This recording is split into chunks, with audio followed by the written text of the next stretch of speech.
Es una de las imágenes más famosas y choqueantes de lo que pasó a partir de la Revolución Francesa. Un escritor radicalizado, Jean-Paul Marat, ha sido asesinado. El amigo de Jacques-Louis David. Les doy la bienvenida a un nuevo viernes y Marat ha muerto, lo han asesinado. Creo que llegó como 200 años tarde a la noticia. Menos mal que en este canal no nos dedicamos a las breaking news, ¿no? A las noticias choqueantes, aunque sí lo fue en su momento. Vamos a lo nuestro de la propuesta. Hoy volvemos al neoclasicismo, volvemos a Jacques-Louis David, a quien le hemos dedicado 2 entradas en el canal, que son una base, diría yo, prácticamente fundamental para entender lo que vamos a ver hoy. Me refiero al Belisario y al juramento de los Horacios, que hoy va a volver en más de una oportunidad, porque vamos a partir un poco de esa obra, para poder presentarles la muerte de Marat, de Jacques-Louis David, y las muertes de Marat de otros distintos artistas que han frecuentado este tema. Es decir, hoy vamos a llegar hasta Munch, por ejemplo. Sí, el mismísimo Edvard, que de hecho le dedicó toda una serie, ¿eh? Pero nuestro foco va a ser Jacques-Louis David, nuestro punto de partida. ¿Por qué? Primero porque 2025, 200 años de la muerte de Jacques-Louis David, quien muere un 29 de diciembre en el exilio. El punto es que a 200 años de este suceso, por ejemplo, el Museo del Louvre en estos momentos está inaugurando una muestra homenaje y seguramente a partir también de estos meses se abrirán una serie de actividades que muchas veces sirven para recuperar la figura de un artista, aunque David siempre estuvo vigente, hay que decirlo. Pero al menos para los intereses de este canal, esas recuperaciones suelen ser bastante interesantes porque muchas veces se habilitan investigaciones, nuevas hipótesis, se hacen más estudios técnicos y eso nos gusta. Como fuere, a nuestra manera y con el desafío que habitualmente nos autoimponemos, vamos a entrar a un David del que no hemos hablado aún en el canal y que reviste sus ciertas dificultades. Porque, lo voy a decir ya de entrada, Jacques-Louis David, el artista moderno, vamos a decirlo así, este artista que se inaugura con la Revolución Francesa, es un personaje que suele intervenir fuertemente en la vida pública. Es un personaje político además de artista. Todos somos seres políticos en el fondo, por acción o por omisión. Y en el caso de Jacques-Louis David, toda su propuesta artística tiene relación con el contexto sociopolítico y cultural del momento. Cuando hablamos del Belisario, cuando hablamos de los Horacios, estamos ante un David que propone a través de la propuesta neoclásica, es decir, recuperar el clasicismo, una mirada opuesta frente a la sociedad del antiguo régimen. Una sociedad que, en términos de David y de muchos intelectuales del momento, era haragana, dedicada solamente a los placeres, se iba embruteciendo, hedonista, etcétera, etcétera. Y ante eso, recuperemos la mirada clásica, recuperemos una mirada estoica que permita hacer cambios, los cambios necesarios. Hay también que decir algo, ya empecé con todo, esto es una ametralladora, pero bueno, espero que lo estén disfrutando. Y si no, tengan un poquito de paciencia que ya vamos a las obras, si no, no se explica, como digo. La recuperación de los clasicismos tuvo que ver, en casi todos los casos de la historia occidental, con el ascenso de las burguesías.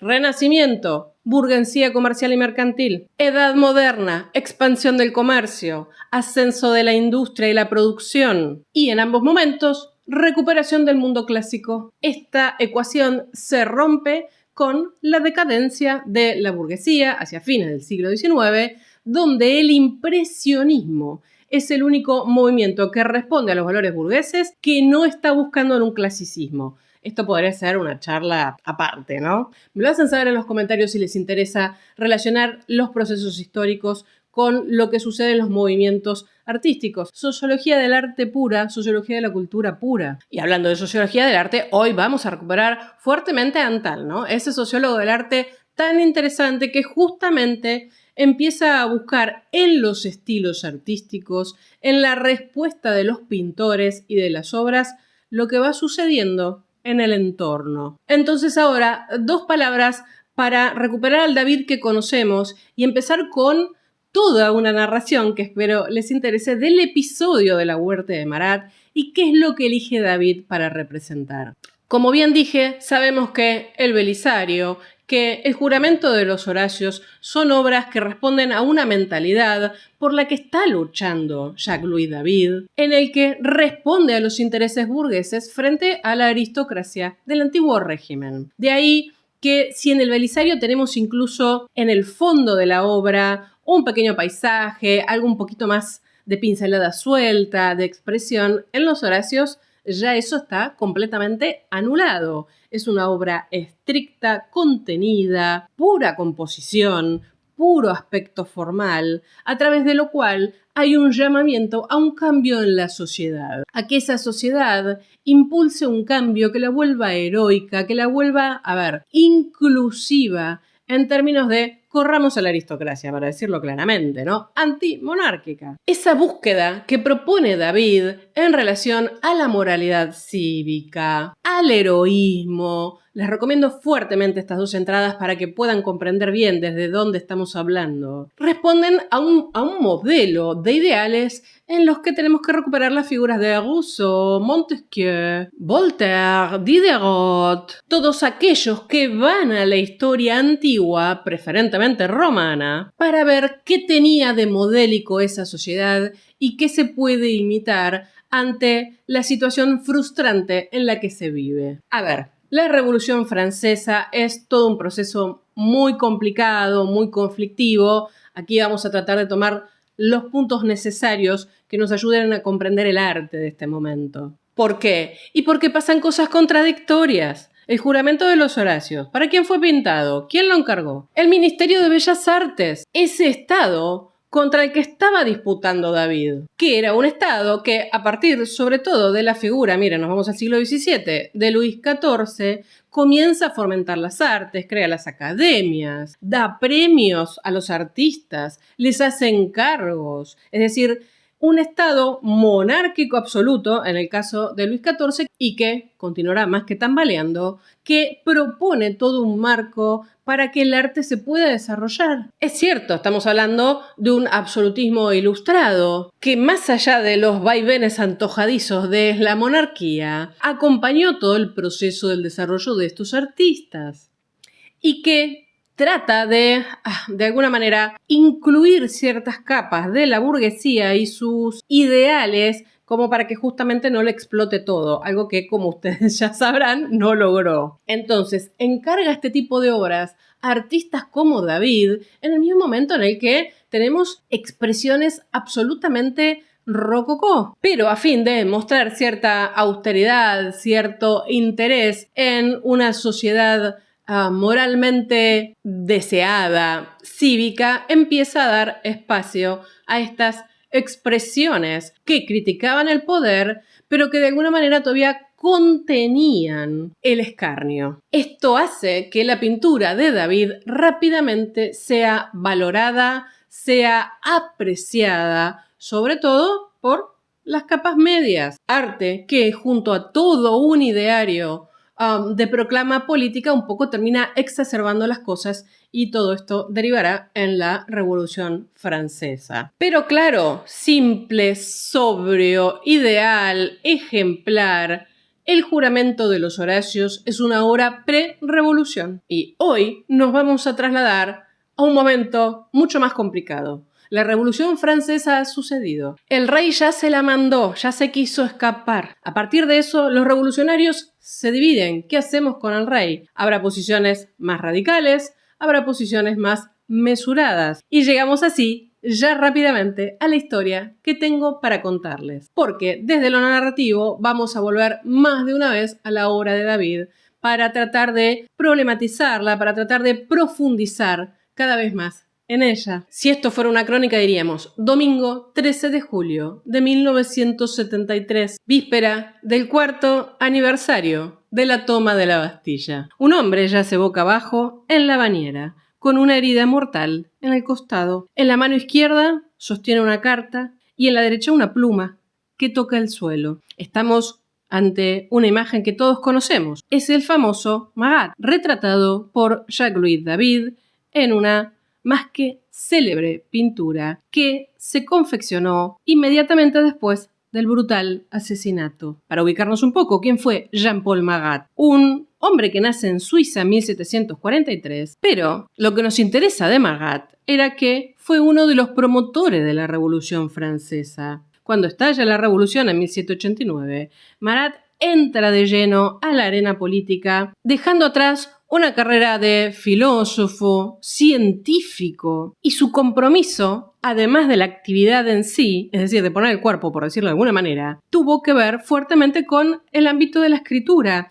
Él lanza una serie de revistas, publicaciones, que van cambiando de nombre, ¿no? Primero fue el Moniteur Public, luego fue el Publiciste Parisien y finalmente l'Ami du Peuple, es decir, el amigo del pueblo. En el año 1792, él es miembro de la convención y está al frente o preside, vamos a decirlo así, el Club Jacobino, es decir, la facción republicana más intransigente, si lo podemos llamar de una manera, extremista en el fondo, que creerá que todo el mundo en lo posible debe pasar por la guillotina. De hecho, después de la muerte de Marat, se inicia lo que se conoció como el reinado del terror, a cargo justamente de esta facción. Marat, por supuesto, siendo él jacobino, se oponía firmemente a los girondinos, que también era parte del Partido Revolucionario, en la medida en que como dije, se fueron dividiendo en distintas facciones, y tenían refriegas constantes entre ellos. De hecho, se denunciaban, ¿no? Los girondinos llevan a Marat, por ejemplo, ante el Tribunal Revolucionario. Si bien fue absuelto, bueno, ahí quedó una herida interna que Marat estaba tratando de solventar, cargándose a medio mundo girondino, digámoslo así. Pero, vuelve la cámara a mí, tenemos que presentar a la otra protagonista de esta historia, porque dijimos, Marat fue asesinado. Y sí, fue asesinado a manos de Charlotte Corday, la aristocrática Charlotte Corday. ¿Quién era esta señora? Una mujer de pelo largo, ondulado, unos ojos azul profundos, joven, ferviente, realista, de Caen, que de repente se le mete algo en la cabeza. Y es que había un agitador, había alguien que había que eliminar de este mundo, porque las cosas, si no, iban a ir de mal en peor. Marianne Charlotte Corday d'Armont tenía 25 años y, para decirlo en términos sencillos, estaba convencida de que Marat había traicionado los ideales de la revolución y estaba llevando todo a una guerra civil. Entonces, volvemos al 13 de julio.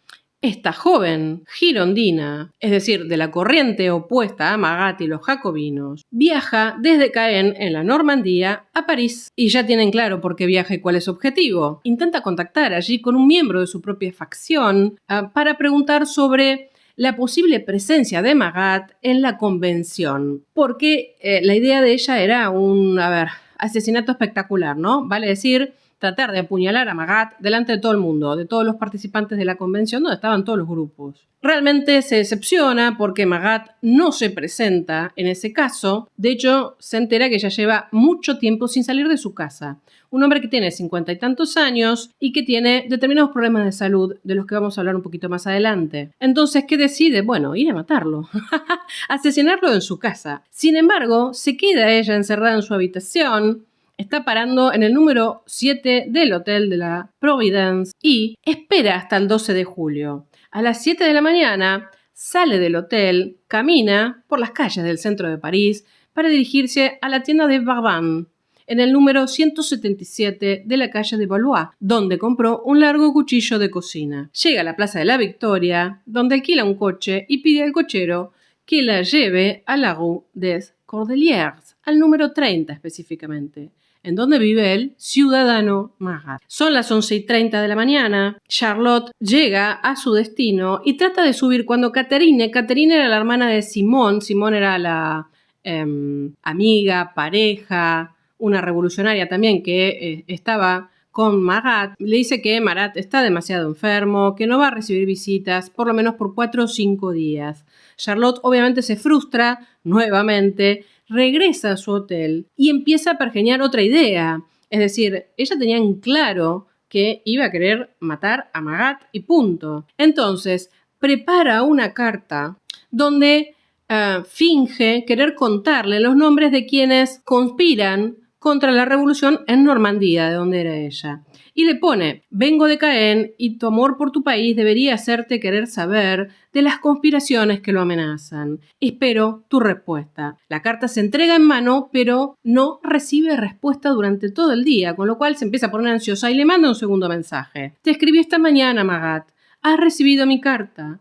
Puedo esperar que me recibas. Si la has recibido, espero que no me la niegues, pues tengo cosas interesantes que contarte.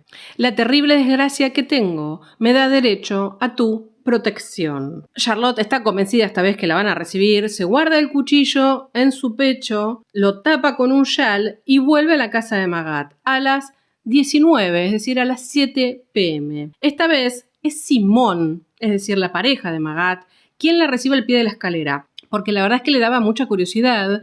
¿Quién era esta jovencita, tan bien puesta, con tanta presencia, que estaba tan ansiosa por ver a Magat y no podía esperar un minuto? La verdad es que hay una suerte de discusión entre Simón y Charlotte y directamente Simón la echa.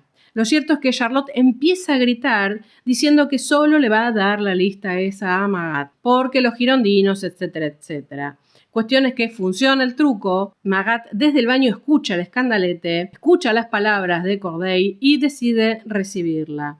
Por lo tanto, Charlotte es conducida a la habitación, una habitación empapelada con estanterías llenas de libros y un mapa de Francia. Aquí ya ustedes pueden observar la realidad versus lo que empieza a ser David. Magat estaba sumergido en su bañera, una bañera casi con forma de zapato, con un escritorio al borde, la saluda amablemente y le dice que él leyó sus cartas y que bueno, quería saber más. La invita a sentarse junto a la bañera. Simón estaba desconfiada, se queda en la habitación a un costado, incluso se sienta entre ellos y Charlotte le da la lista para que empiece a leer los nombres de la denuncia. Lo cierto es que en un momento Simón tiene que salir para ir a buscar más soluciones para la bañera de Magat y en ese momento Charlotte saca el cuchillo, le da una puñalada, le arranca la lista de la mano y la trata de arrojar al agua para que se disuelvan los nombres.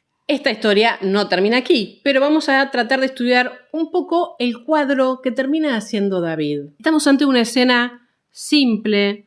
Hay una figura inerte, claramente, y pálida, que es la del escritor, la cabeza y los brazos inclinados, que caen con suavidad sobre el borde de la bañera, con un marcado claroscuro, algo que nos recuerda un poco casi al tenebrismo, en la medida que este claroscuro viene desde una luz lateral que da directamente sobre la piel de Magat y le da solemnidad, casi que es una luz que lo convierte en un ciudadano ilustre. Formas estilizadas, no podíamos esperar otra cosa de David, con bloques horizontales formados por la bañera, la pieza de madera que un poco corta esos ejes y que sirve de escritorio. Si vamos a la paleta de colores, muy acorde a lo que se estaba representando en el fondo, ¿no? Tonos fríos, pardos, austeros, grises, marrones, verdes. Vean ustedes que no aparece ningún tipo de empapelado, no aparecen ningunos estantes con libros, como se supone que era la habitación de Magat, sino que lo que se trata es presentar una escena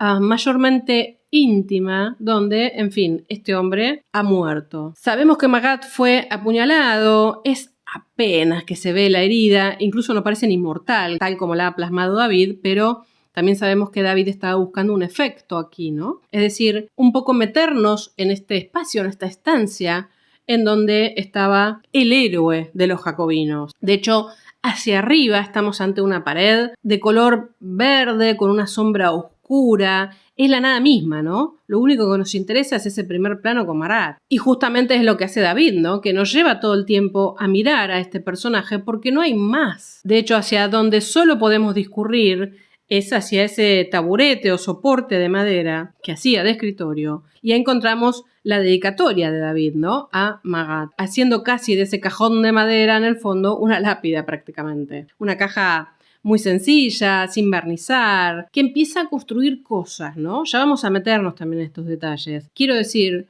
un espacio austero nos estaría hablando de un ciudadano austero, de un ciudadano ejemplar, que de alguna manera vive en la cierta sencillez y hasta casi pobreza de el resto de los ciudadanos que están apoyando esta revolución. Tenemos un papel sobre esa estructura de madera que dice: tú le darás este dinero a la madre de los 5 niños cuyo marido murió defendiendo a la patria. Sigue David construyendo un relato, ¿no? Incluso vemos el billete que debería ser entregado. Este Magat que incluso comparte lo poco que tiene con aquellos que defienden los ideales adecuados. Ya a esta altura, con eso, tenemos un héroe altruista, alguien que realmente se preocupa por las dificultades de los franceses. Como dije, la herida en el pecho no es lo más importante, casi está oculta por las sombras, y no hay referencia del asesinato, de la asesina en realidad, pero sí vemos el puñal ensangrentado en el suelo, lo que nos está hablando del hecho de por qué este hombre está en esa situación, en esa pose.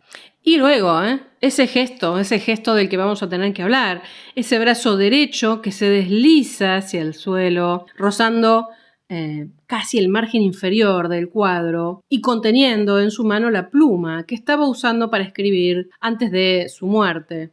También vemos cómo la cabeza lleva una toalla a modo de turbante y cómo acompaña ese gesto del brazo, ese desvanecimiento tan suave, tan digno, digámoslo así. Y luego, lo otro que nos queda, la mano izquierda.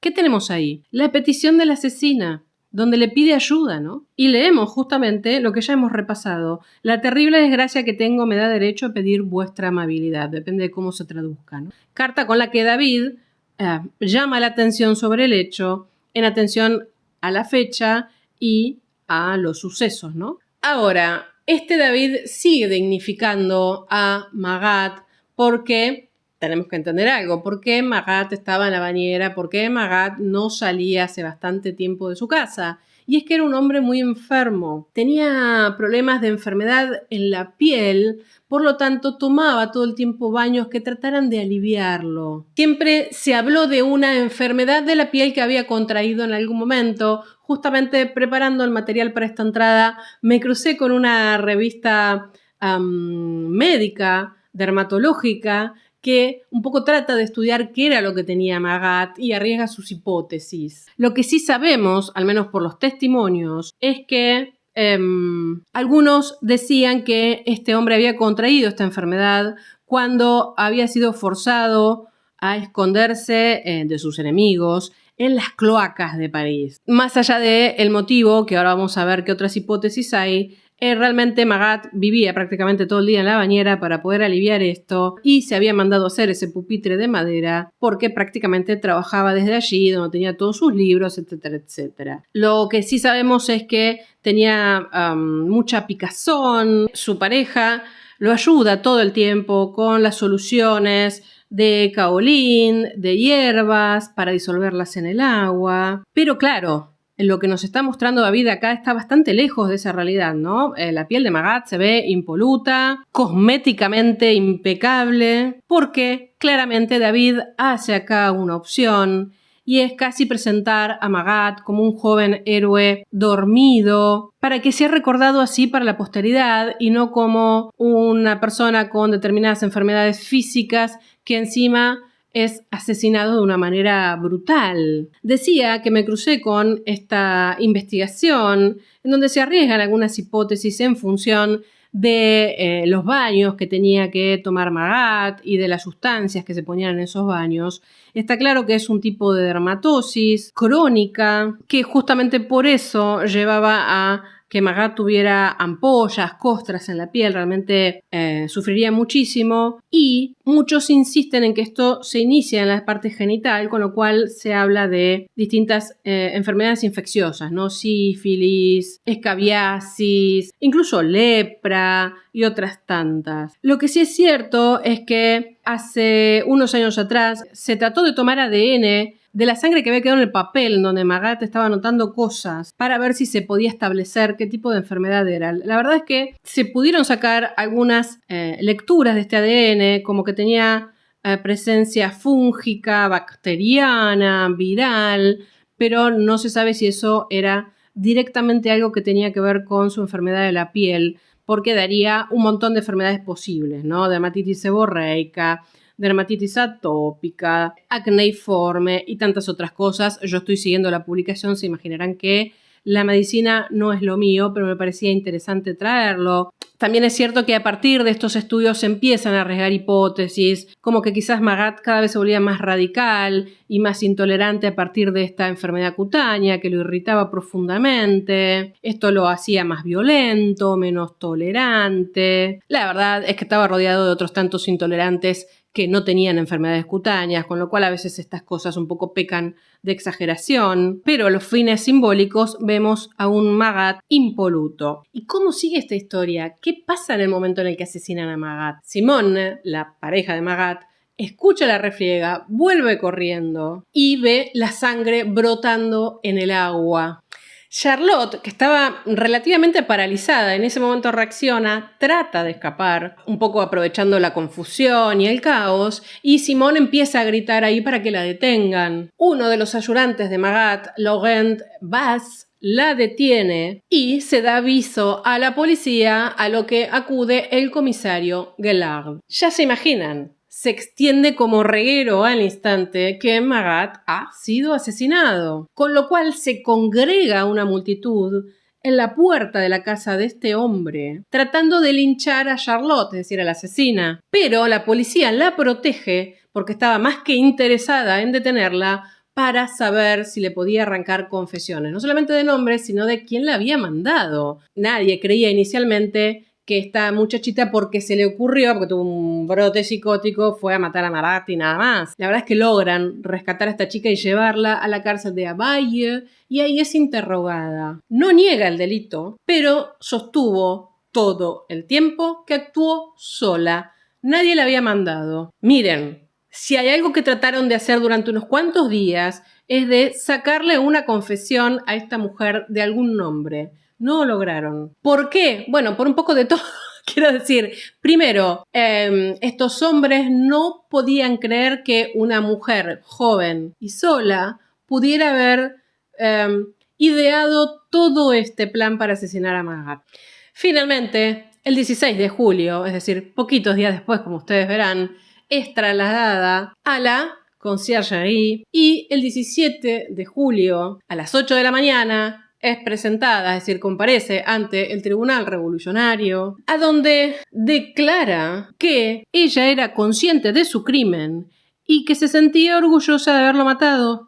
Maté a un hombre para salvar a 100.000, declaró ante el juez. Por supuesto, se le imputó el cargo más grave, que era el asesinato con intención delictiva y premeditación, y la pena más severa, decapitación inmediata. Charlotte fue conducida al cadalso vestido con la camisa roja de los parricidas. Es bastante interesante porque tenemos testimonios, por supuesto, de esto. El verdugo trata de ocultar la guillotina, pero ella, como muy orgullosa y triunfante, le dice: «Tengo derecho a verla. Nunca he visto una». Finalmente, ya de noche, esas fueron sus últimas palabras. Y aquí es donde entra Jacques-Louis David con este cuadro. Jacques-Louis David, diputado e íntimo amigo de Magat, a quien había visto el día anterior. La convención rápidamente le encarga una obra homenaje porque si hay algo que ya estaba claro es que era un mártir de la revolución. La verdad es que no es de sorprender lo que sucedió. Desde que Magat tenía sus publicaciones era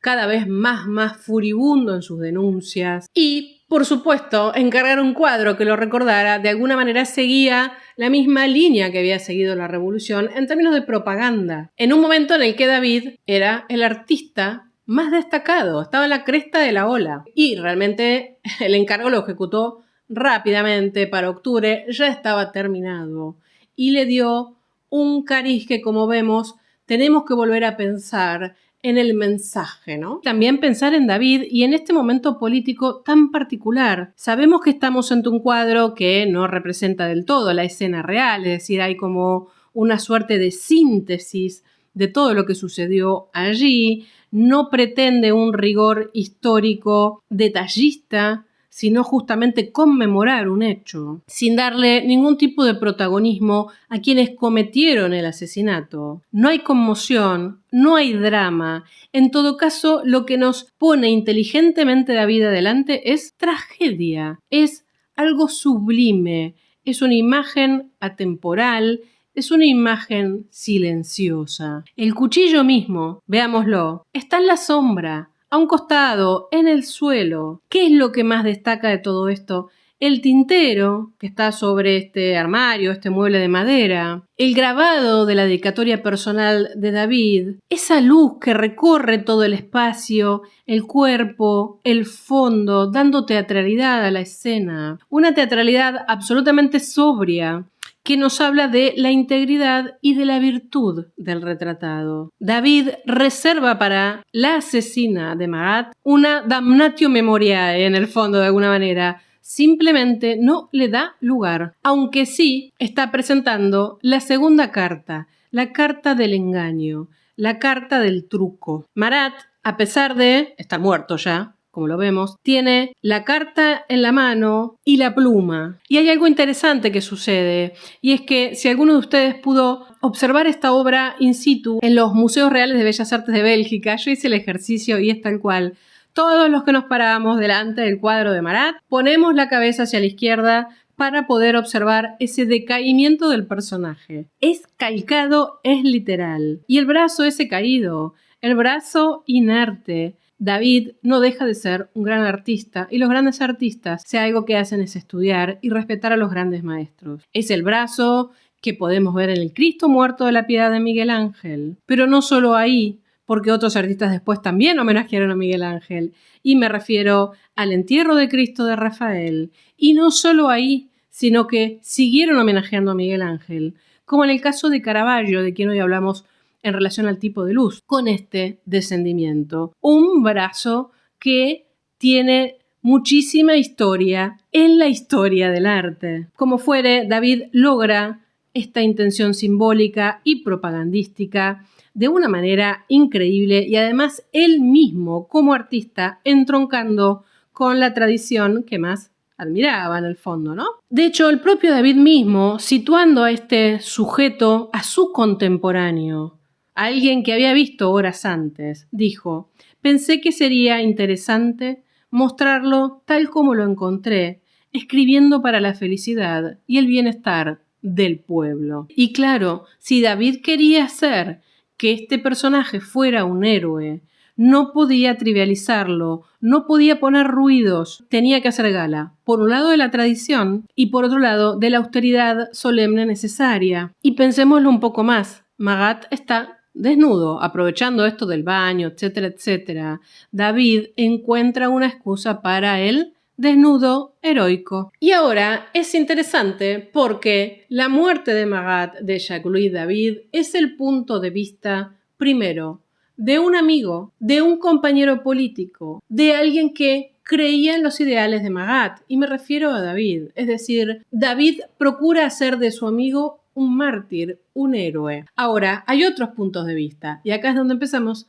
un pequeño recorrido. Algunos puntos de vista relativamente cercanos y bastante interesantes, como este de Baudry, que miren ustedes cómo se llama la pieza, Charlotte Corday. Claro, estamos en 1860, ha pasado agua bajo el puente, y en una pieza bastante grande, comparada con la pieza que hizo David, quiero decir que es un poquito más austera. Acá estamos hablando de 205 por 154. ¿A quién tenemos casi como protagonista? A Charlotte, a la asesina que está de pie a la derecha, que en ese momento empieza a reaccionar y deja de mirar a Magat. Vean que la vista todavía está como media perdida, porque claro, acaba de asesinarlo. El muerto hacia la izquierda, abatido en la bañera, en el suelo en primer plano una silla volcada, un periódico, es decir, hay un poquito más de agite, ¿no? Aparece el mapa de Francia colgada en la pared, la pequeña estantería con algunos libros y una figura prácticamente de tamaño natural. Magat, por supuesto, está inmóvil y Charlotte está empezando a correrse, ¿no? A salir de la escena del crimen sin mostrar ningún tipo de remordimiento. Es decir, es una obra un poquito más histórica en el fondo lo que estamos viendo. Esta pieza fue mencionada, por supuesto, en el folleto del Salón de 1861 y en la descripción de la obra aparece una cita que dice: Historia de la Revolución, las mujeres de la Revolución. Es decir, es otra la mirada, esta es quizás desde el punto de vista de la mujer, desde el punto de vista de quien simpatizaba más con los girondinos, pieza esta que obtuvo una medalla de honor. Lo que más me interesa es que el protagonismo pasa un poco a la mujer, quedando el cuerpo de Marat en segundo plano. Y sobre esto, por supuesto, se han construido muchas piezas. Esta de Biers es casi un tableau vivant, ¿no? Un cuadro viviente, da esa sensación. Miren ustedes la expresividad, y nos está hablando de otro momento de la historia, y es lo que pasa unos segundos después de lo que vimos antes, cuando la gente se acerca al lugar para tratar de lincharla a Charlotte, que se ve así como acorralada. Ven ustedes esa luz que le da prácticamente de plano y la convierte en un ser pálido, casi como si estuviera asustada con lo que se le viene encima, y esa cosa tan teatral de los personajes con los brazos extendidos, todos adentro con el pobre Marat ahí muerto, despachurrado en la bañera, tratando de llegar a ella para hacer justicia por mano propia. Y es curioso, vamos a decirlo, que bastante tiempo después, algunos artistas usaran esta historia de Marat o mismo la obra de David, depende del caso, para hacer sus propias recreaciones. Eso habla de, en algún punto, del éxito de David, ¿no? En instalar el tema a través, en este caso, de la historia del arte, a través de otros artistas.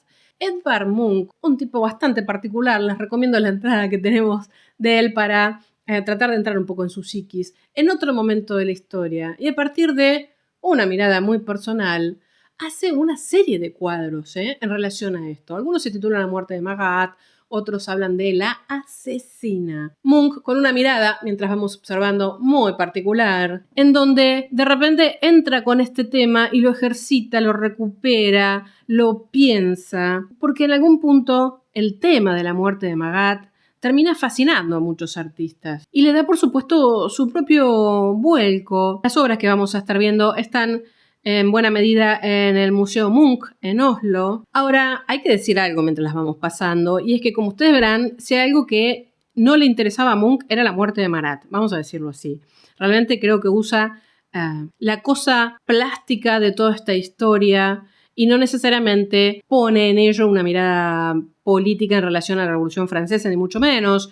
Él está pensando en él, como solía pasar con los artistas de este momento y asociados a estas corrientes que juegan un poco más en el orden de la expresión, con sus traumas, con sus inquietudes, algo que nos llevaría a entender estas obras como una reescritura en el fondo, ¿no? Una reescritura de los temas que tenía en la mente Munch en ese momento, también asociado a las corrientes simbolistas, y es el poder de la mujer sobre el hombre. Vemos que Charlotte suele estar desnuda, a veces el hombre es asesinado en la bañera, en la cama, aparece como en distintas posiciones, pero lo que le interesa a él es la cosa un poquito más perturbadora de esta mujer que es capaz de asesinar. A ver, en este momento Munch estaba muy influenciado por la separación de su prometida, Tulia Larsen, cuyo aspecto físico termina trasladando a Charlotte Corday, ¿no? A la asesina de Marat. Ellos se habían conocido en Berlín en 1899 y tuvieron una relación absolutamente tormentosa.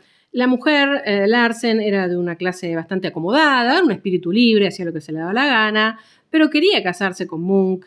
Y Munch empieza a dudar, ya tomaba demasiado, se empieza a deteriorar la relación del artista, no paraba con el tema del alcohol. Y pasaron cosas raras, ¿no? En 1902, durante una pelea, él recibe un disparo en la mano izquierda, y ese incidente un poco inspira a Munch a pensar en Marat, ¿no? Este hombre que había sido asesinado por una mujer. Y a partir de eso, Larsen, la verdad es que se cansa del borracho Munch, del alcohólico, y lo deja, y el tipo empieza a explorar esta temática en más de una oportunidad, de una manera que, como ustedes verán, es expresiva. En algunos tiene esa cosa de la naturaleza muerta adelante, ¿no? Lo rabioso de los colores. Quiero decir, la expresividad no tanto a través de la fisonomía, como vemos, son caras ausentes, cuerpos ausentes, sino a través del color. Claro, estamos en otro momento. Y para dejar a Munch, que meritaría también un análisis mucho más pormenorizado de las obras, bueno, Picasso también hizo su pequeña exploración. Sabemos que Picasso siempre estuvo muy atento a la historia del arte y recreó muchísimas obras. En este momento, con un estilo muy, muy sintético, pero en donde él estaba un poco en contacto con el surrealismo y trata de darle esa cosa media onírica más allá de la técnica, a la pieza. Y si uno sigue, realmente esta ha sido una obra, ya en concreto la de David, que no solo inspiró a Picasso, sino también que ha sido recuperada en el cine, en la literatura, ya se imaginarán. Por ejemplo, en esta pieza de Wasteland, que es una película en donde se termina recreando la escena con residuo, ¿no? Y quizás una de las más famosas del último tiempo, y estamos hablando del año 2013, tiene que ver con esta recreación en plan performance, en algún punto, que hace Lady Gaga de la muerte de Magat, en donde se respeta mucho más, vean ustedes, ese espacio diseñado por David junto a la postura. Ahora, a los que llegaron hasta aquí, les cuento que hay chapa, porque vamos a entrar ya hacia el cierre del video, viendo otras obras de David en relación a la muerte de alguien. Por este momento revolucionario, ¿no? Todas las muertes que pintó David, que pintó muchas y algunas muy, muy interesantes en términos heroicos, quiero decir, si no esta entrada sería inviable, pero que nos va a permitir pensar el momento de Jacques-Louis David y qué es lo que pasa con este Magat, y qué es lo que pasa antes de Magat, y qué es lo que pasa después de Magat. ¿Por qué partimos del juramento de los Horacios? Porque hablé un poco de sociología del arte y porque hablé de Antal. Creo que hay algo que sí nos queda claro, que entre los Horacios y Magat hay un salto enorme. Y no es un salto que se pueda explicar solo por la cosa plástica. David ya no está pintando el pasado idealizado de los Horacio, de Belisario. David está pintando a un contemporáneo ante los hechos contemporáneos. Y si bien trata de darle algún sentido de composición histórica, no se puede correr de lo que está pasando. Esto nos marca en la historia del arte y en este momento una ruptura muy, muy interesante con el código. Y es que el pintor histórico tiene que trabajar sobre hechos recientes, frescos y contemporáneos. Y es que David se ve envuelto en este momento, como le pasó a otros artistas al igual que él, en toda esta cosa de lo contemporáneo, no solamente con la muerte de Magat, ¿no? Sino también con el juramento de la cancha de pelota y una serie de historias del momento que se le van pidiendo prácticamente como si fuera para un periódico. Y si bien trata de darle algún sentido que recupere la cosa de la tradición clasicista, bueno, tiene que empezar a negociar, tiene que explorar un naturalismo idealizado pero no extremadamente distante, sino que la pieza que tiene que realizar debe responder a un interés del momento. De hecho, esta obra que se ha perdido de 1793 nos pone de nuevo a un David en el que se le pide que represente la muerte de Le Pelletier. De nuevo, ¿no? Toda esta cosa que nos rodea. A principios de 1793, tras la ejecución del rey, un soldado monárquico asesina a un diputado, Le Pelletier, que por supuesto se imaginarán había votado la muerte, ¿no? La condena a muerte del rey, que se pide inmediatamente pintar una conmemoración. Y David un poco no sabe cómo encararlo, ¿no? Termina desarrollando algo relativamente, estándar en términos de héroe clásico en su lecho de muerte, que un poco lo recordaba el propio Héctor, ¿no? Pieza de él también, conocida como Héctor Caído en realidad. Lamentablemente estamos viendo esto por copias porque actualmente está perdido, pero estamos hablando de todas piezas que llevan a una serie dedicada a los mártires de la Revolución Francesa, y no solamente esta o la muerte de Marat, sino también la muerte del joven Vara. Una situación muy complicada que, como ustedes verán, se dio prácticamente inmediato porque fue el mismo verano, en donde este muchacho es asesinado, es rara la historia, se da una suerte de escaramuza en lo que no se sabe muy bien qué pasó, pero lo cierto es que inmediatamente se le pide que represente a este joven y David prácticamente creo yo que no sabe qué hacer. Miren ustedes qué pieza tan particular. Además, en este momento ya David se empieza a sentir mucho más influenciado por sus discípulos antes que él marcar la línea del avance en la pintura. Ya un poco la idea del neoclasicismo se empieza a agotar sobre sí misma, empiezan a aparecer otras expresiones un poco más románticas, un poco más simbólicas, en términos de simbolismo quiero decir, no como movimiento de fines de siglo, ¿no? Sino como casi más visionarias, se empieza a pensar la cosa de otra manera. Yo creo que el romanticismo acá empieza a dar de lo suyo y David un poco sigue por este lado. Un David que ya había dado sus pasos de cierta ambivalencia en la representación justamente de la muerte de Magat, ¿no? De este amigo del pueblo, que lo pone ante la espontaneidad heroica, para decirlo de una manera que suena extraña. En el caso de Vara, ya David prácticamente no sabía cómo encarar, creo yo, el tema, porque vuelve al canon clásico, imagina una víctima infantil de la contrarrevolución, como un casi efebo, ¿no? Inmaculado, de una belleza fantástica, sin heridas visibles. Parece la exageración de Magat, ¿no? Soñando más que muriendo. No está claramente inmerso en el fragor del combate. Y la mirada de David, con la que nos invita a identificarnos, parece tener poco que ver con la virtud cívica o con el heroísmo guerrero. Es decir, está bastante lejos de todo eso. Y aparece un cuerpo prácticamente sensual que va más allá de la edad, de la conciencia y de los contemporáneos. De hecho, los comentaristas en su momento han señalado que no tiene mucho que ver con las preocupaciones públicas de este joven, sino con más bien las privadas de este joven. La verdad es que hay que entender a David, por eso nos interesa el contexto. ¿Qué quiero decir? 1793 se produce este encargo. Joseph Vara, un joven, muere en circunstancias ambiguas. ¿Cómo se lo considera hoy por hoy? Como un héroe inventado. ¿Cómo iba a ser David para involucrar en una historia donde ya tenía Magat, en donde tenía Le Pelletier, ante un chiquito que no se sabe muy bien qué pasó?